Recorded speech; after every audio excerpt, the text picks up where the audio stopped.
1970 1970 ನಾನು ಹೈಸ್ಕೂಲ್ ಶಿಕ್ಷಕ. ಎಲ್ಲಿ ಕಾರವಾರದಲ್ಲಿ ಹೈಸ್ಕೂಲ್ ಶಿಕ್ಷಕ. ಅಲ್ಲಿ ಎಲ್ಲಿ ಅಂತ ಕೇಳಿದ್ರೆ ಅದು ಕಾರವಾರ ಮರಾಠಿ ಬಾರ್ಡರ್.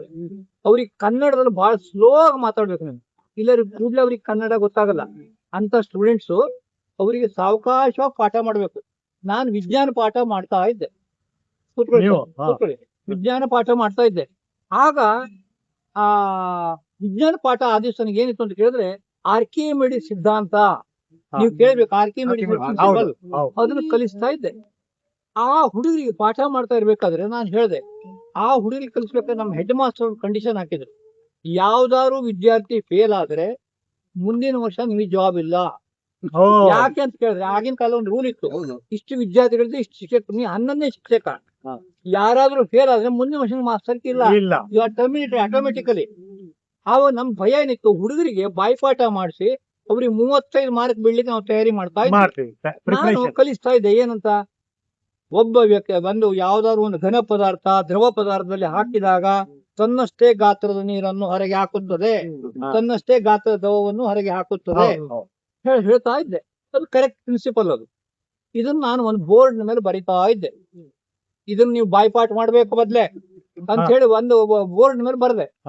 ಆವಾಗ ಬರ್ಕೊತಾ ಇದ್ರು. ಅಷ್ಟ್ರ ಒಳಗೆ ನಮ್ ಹೆಡ್ ಮಾಸ್ಟರ್ ಬಂದ್ರು. ಅವನು ಉಡಾಳ ಹೆಡ್ ಮಾಸ್ಟರ್. ಅವನ ಮತ್ತೊಬ್ಬ ಸಬ್ಜೆಕ್ಟ್ ಇನ್ಸ್ಪೆಕ್ಟರ್ ಇದ್ರು ಅವಾಗ. ನಿಮ್ಗೆ ಗೊತ್ತಿದೆಯಲ್ಲ, ಬಸವರಾಜ ಸಬ್ಜೆಕ್ಟ್ ಇನ್ಸ್ಪೆಕ್ಟರ್ ಅಂತಿದ್ರು. ಅವ್ರು ಏನ್ ಮಾಡಿದ್ರು ಅಂತ ಕೇಳಿದ್ರೆ ಬಂದ್ರು ಒಳಗೆ. ನಾವು ಸಬ್ಜೆಕ್ಟ್ ಇನ್ಸ್ಪೆಕ್ಟರ್ ಬಾಳ ಹೆದರ್ತಿದ್ವಿ. ಅವ್ರ ತಾಯಿಗೆ ಕಟ್ಕೊಂಡ್ ಬಂದ್ರು. ಬಂದು ನಿಲ್ಸಪ್ಪ ಕ್ಲಾಸ್ ಅಂತ ಈ ಇನ್ಸಲ್ಟೆಡ್ ಮೀ ಆಕ್ಚುಲಿ. ಅವ್ರು ಹೇಳಿದ್ರು, ಮೀಸೆ ಸರಿ ಮೂಡದೇ ಇದ್ದವ್ರೆಲ್ಲ ಹೈಸ್ಕೂಲ್ ಮಾಸ್ಟರ್ ತಂದು ಹಾಕ್ತೀರಿ, ಕಲಿಸ್ಲಿಕ್ಕೆ ಬರಲ್ಲ, B.Ed ಆಗಿದೇನಪ್ಪ ನಿನಗೆ ಅಂತ ಕೇಳಿದ್ರು. ಇಲ್ಲ ಸರ್, B.Ed ಆಗ್ಲಿಲ್ಲ. ಹೆಡ್ ಮಾಸ್ಟರ್ ಕೇಳಿದ್ರು, ಅವ್ನಿಗೆ B.Ed ಆಗದಿದ್ರೆ ಕಲಿಸೋದು ಹೇಗೆ ಅಂತ ಹೇಳ್ಕೊಡ್ಬೇಕು ನೀವು, ಕೂತ್ಕೊಳ್ರಿ ಅಂತ ನನ್ನ ಹಿಂದಿನ ಬೆಂಚ್ ನನ್ನ ಕೂರಿಸಿದ್ರು. ನಾನು ಹೆಡ್ ಮಾಸ್ಟರ್ ಹಿಂದಿನ ಬೆಂಚ್ ಕೂತ್ಕೊಂಡಿ. ಅವ್ರ ಕ್ಲಾಸ್ ಸ್ಟಾರ್ಟ್ ಮಾಡಿದ್ರು. ಆದ್ರೆ ಆ ಕ್ಲಾಸಿಂದ ನಾನು ಒಳ್ಳೆ ಟೀಚರ್ ಆದೆ. ಬಟ್ ಅದ್ರಲ್ಲಿ ಬ್ಯಾಡ್ ಎಫೆಕ್ಟ್ಸ್ ಏನು ಅಂತ ಹೇಳೋದು ನಾ ಹೇಳ್ತೇನೆ. ಆವಾಗ ಅವರು ಮೇಲೆ ಕೂತ್ಕೊಂಡ್ ಕೊಳ್ಳೆ ಅಲ್ಲಿ ಹುಡುಗರು ಯಾರು ಮಾತನಾಡೋರಲ್ಲ. ಯಾಕೆಂದ್ರೆ ಅವ್ರಿಗೆ ಮಾತಾಡ್ಲಿಕ್ಕೆ ಹೆದರ್ತಾರೆ, ಕನ್ನಡ ಸರಿ ಬರಲ್ಲ, ಅರ್ಧ ಕನ್ನಡ. ನಿನ್ನ ಹೆಸರೇನಮ್ಮ? ಸುನೀತಾ. ನಿನ್ನ ಹೆಸರೇನಪ್ಪ? ಸುರೇಶ. ಎಲ್ಲ ಆರಾಮಾಗಿದ್ದೀರಾ? ಹೌದು ಆರಾಮಾಗಿದ್ದೇವೆ. ನೀ ಯಾಕೆ ನಿದ್ರೆ ಮಾಡ್ತಾ ಇದ್ದೀಯಾ? ಎಚ್ಚರಿಕೋ. ಸರಿ, ನಾ ಹೇಳ್ತೇನೆ ಕೇಳು. ನಿಮ್ ಮಾಸ್ತರ್ ನೀ ಸರಿ ಕಲಿಸ್ಲಿಕ್ಕೆ ಬರೋಲ್ಲ, ನಿಮ್ಗೂ ಟ್ರೈನಿಂಗು ಅವನಿಗೂ ಟ್ರೈನಿಂಗು ಅನ್ಸೋಳು ನನಗೆ ಇನ್ಸಲ್ಟ್ ಮಾಡಿ ಕ್ಲಾಸ್ ಶುರು ಮಾಡಿದ್ರು. ಅವ್ರು ಏನ್ ಹೇಳಿದ್ರು, ಅವ್ರು ಕ್ಲಾಸ್ ಶುರು ಮಾಡಿದ್ ಹೇಗೆ ನೋಡು ಅಂದ್ರೆ ಅವ್ರದ್ದು ವಾರ್ತಾಲಾಪ ಇತ್ತು. ವಾರ್ತಾಲಾಪ ಇತ್ತು ಹುಡುಗ ಸಂಗಡ. ನಾನು ಅದು ಮಾಡ್ತಾ ಇರಲಿಲ್ಲ. ಅವ್ರು ಹೇಳಿದ್ರು, ನಿಮ್ಮ ಮನೆಯಲ್ಲಿ ನೀರನ್ನ ಬಾವಿಯಿಂದ ಸೇದುವವರು ಯಾರು? ಆಗಿನ ಕಾಲದಲ್ಲಿ ಟ್ಯಾಪ್ ಇಲ್ಲ, 1970s. ಒಬ್ಬ ಹುಡುಗಿ ಎದ್ ನಿಂತ್ಲು, ನಮ್ಮ ತಾಯಿ. ನೀ ಯಾವಾಗಾರು ನೀರ್ ಎತ್ತಿದೀಯಾ? ಇಲ್ಲಮ್ಮ, ನೀರ್ ಎತ್ತಬೇಕು ನೀನು ನಾಳಿಂದ ಅಂತ ಹೇಳಿದ್ರು.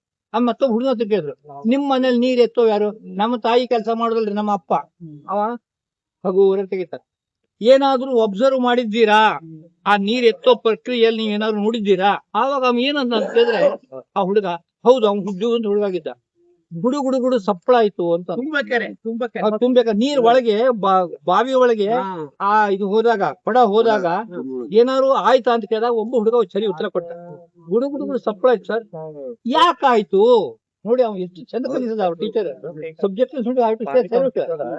ಏನ್ ಹೇಳ್ದ ಅಂತ ಕೇಳಿದ್ರೆ, ಒಳಗಿರುವಂತ ಹವೆ ಹೊರಗೋಯ್ತು, ನೀರ್ ಒಳಗೆ ತುಂಬಿತು. ಒಂದೇ ಜಾಗದಲ್ಲಿ ನೀರು ಹವೆ ಒಟ್ಟಿಗಿರಲ್ಲ, ಜಾಗ ಇಲ್ಲ. ಇದನ್ನ ಕ್ಲಿಯರ್ ಆಗಿ ಹೇಳಿ, ಇದನ್ನ ಆರ್ಕಿಮಿಡೀಸ್ ತನ್ನ ರಾಜನಿಗೆ ಹೇಳಿ ಆ ಕಥೆಯನ್ನೆಲ್ಲ ಹೇಳವ ಅದನ್ನ ಚೆನ್ನಾಗಿ ಹೇಳ್ದ. ಕ್ಲಾಸ್ ಮುಗೀತು. ಕ್ಲಾಸ್ ಮುಗಿದು ಕಳೆದುಕೊಳ್ಳಿ ನಾನು ಜಪಾಳ ತೊಡಿದೆ. ಸರ್, ನೀವು ಕಲಿಸಿದ ರೀತಿ ಚೆನ್ನಾಗಿತ್ತು, ಹುಡುಗರ ಸಂಗಡ ಇಷ್ಟು ಇಂಟ್ರಾಕ್ಷನ್ ನಾವು ಮಾಡಲ್ಲ. ಇಲ್ಲ, ಈ ಚಪ್ಪಾಳೆ ತಟ್ಟಲ್ಲ, ಮುಂದಿನ ಜೋಕ್ ಬೇರೆ ಇದೆ. ಷಾಣ್ಮಾಸಿಕ ಪರೀಕ್ಷೆ, ಅವಾಗ 6 ತಿಂಗಳಕ್ಕೊಮ್ಮೆ ಪರೀಕ್ಷೆ. ಇದನ್ನು ಬರೆಯಿರಿ, ಯಾವ್ದನ್ನ ಆರ್ಕಿಮಿಡೀಸ್ ನಿಯಮವನ್ನು ಬರೆಯಿರಿ ಅಂತ ನನ್ನ ಕ್ವಶನ್. ಅದಕ್ಕೆ ಎಲ್ಲ ಹುಡುಗರು ಬರೆದ ಉತ್ತರ, ನಮ್ಮ ಮನೆಯಲ್ಲಿ ನಮ್ಮ ತಾಯಿ ನೀರನ್ನು ಬಾವಿಯಿಂದ ಸೇದುತ್ತಾಳೆ. ಆ ಬಾವಿ ಸೇದುವಾಗ ನೀರಿನಲ್ಲಿ ಗುಡುಗುಡು ಸಪ್ಪಳ ಬರುತ್ತದೆ. ಇದನ್ನು ಆರ್ಕಿಮಿಡೀಸ್ ನೋಡಿದನು. ಅದು ನೋಡಿದ ನಂತರ ಈ ನಿಯಮ ಪ್ರಾರಂಭವಾಯಿತು ಬಂದ್ಬಿಡ್ತಾರೆ. ಎಲ್ಲರದ್ದು ಉತ್ತರ ಇದು. ಇದಕ್ಕೆ ನಾ ಈಗ ಎಷ್ಟು ಮಾರ್ಕ್ಸ್ ಕೊಡ್ಬೇಕು? 300. ಆದ್ರೂ ನಾನು 300 ಕೊಟ್ಟರೆ ನನ್ನ ನೌಕರಿ ಹೋಗ್ತದೆ. ಇಲ್ಲೇ